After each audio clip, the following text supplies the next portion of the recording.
Dans la capsule précédente, on a parlé des réactions possibles auxquelles on peut faire face dans nos interactions avec des patients, des citoyens ou des clients.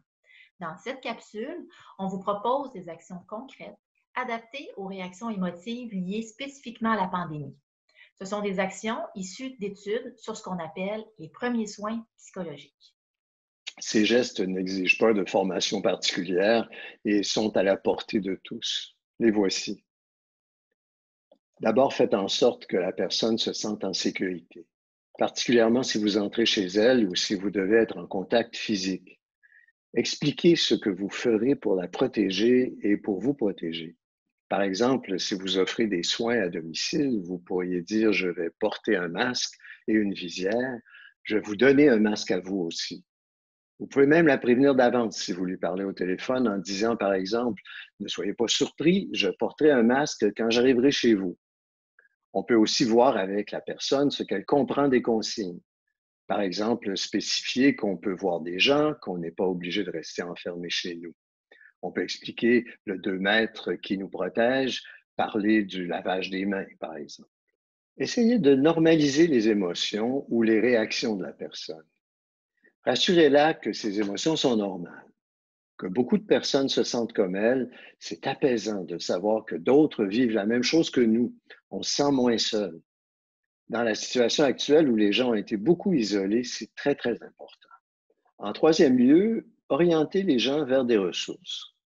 Avant de proposer un service ou de référer quelqu'un, ça peut être une bonne idée de demander l'avis de la personne. Je suis un peu inquiet pour vous. J'aimerais vous référer à quelqu'un qui pourrait vous aider. Qu'est-ce que vous en pensez? Vous avez peut-être des ressources dans votre organisation vers lesquelles vous pouvez référer la personne si elle ou vous en sentez le besoin. Et bien sûr, d'autres ressources sont disponibles et accessibles à tous.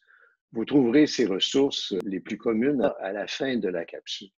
On peut encourager la personne à recourir à des services, bien sûr, mais parfois, c'est pas facile de reconnaître qu'on a besoin d'aide ou même simplement de prendre le téléphone. Pour aider la personne à retrouver sa confiance en ses capacités, on peut l'encourager à faire des petits pas, des mini-actions. Supposons que vous constatez que la personne mange presque pas. Vous pourriez lui demander, ce serait quoi la plus petite chose que vous pourriez faire pour manger un tout petit peu plus? L'idéal, c'est que ce soit la personne qui trouve ce qu'elle pourrait faire, parce qu'à ce moment-là, elle a beaucoup plus de chances de le faire que si c'est nous qui proposons des solutions. Si elle n'a pas d'idée, on peut en proposer bien sûr, et idéalement, au moins 2 idées pour qu'elle puisse faire un choix. Par exemple, ça pourrait être qu'est-ce que vous pensez de prendre juste une petite demi-toast pour dîner? Ou il y a même des gens qui ont pris l'habitude pour se rappeler de manger régulièrement, de toujours prendre une collation quand ils écoutent telle émission. C'est un tout petit début. Bien sûr, on ne recherche pas la totale, là. On veut des petits pas parce qu'avec une série de petits pas, on finit par avancer. Finalement, reconnaître la contribution à l'effort collectif. Remercier la personne de suivre les consignes. Tout le monde a besoin de faire reconnaître ses efforts. Ça peut être aussi simple que je vois que vous portez un masque, c'est très respectueux. Merci. Alors voilà les 5 actions qui peuvent être considérées comme des premiers soins psychologiques. Ça pourrait aussi se faire par téléphone. Et même si les actions sont numérotées de 1 à 5, il n'y a pas d'ordre à suivre et on ne doit pas nécessairement les faire toutes, tout le temps. C'est à vous de voir comment les intégrer dans votre pratique.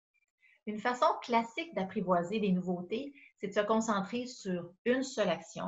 Bon, pourquoi pas celle qui vous semble le plus facile et faire en sorte que ça devienne un réflexe, puis en intégrer une autre et ainsi de suite. On l'a déjà mentionné dans d'autres capsules et on le répète ici. Il faut être sensible aux différences culturelles. Ceci veut dire qu'on apprend à accepter que les gens ne se reconnaissent pas toujours dans nos suggestions. Il faut persister, essayer autre chose. Voilà, c'était notre capsule numéro 3. En terminant, vous trouverez des suggestions de ressources générales à la fin de la capsule. Vous pourriez les compléter avec des ressources plus spécifiques à votre milieu, bien sûr. À À bientôt. bientôt!